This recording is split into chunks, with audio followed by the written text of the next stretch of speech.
नमस्कार मंडळी. तर आज आहे खंडमळण आणि उद्या आहे पोळा.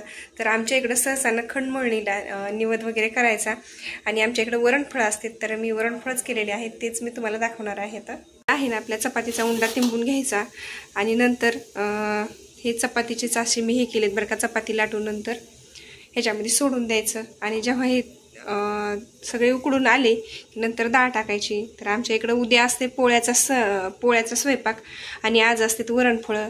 तर हे बघा, आता ह्या वरणफळं उकडायला चालू इथं.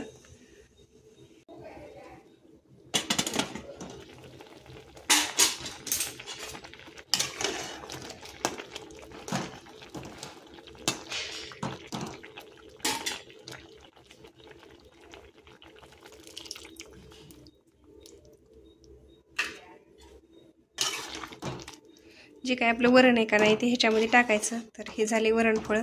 आता पाणी आटेपर्यंत थांबायचं. तर अशा प्रकारे झाले आपले वरणफळं. तर या सगळ्यांनी जेवायला आणि हो पुन्हा एकदा पोळ्याच्या सगळ्यांना खूप साऱ्या शुभेच्छा.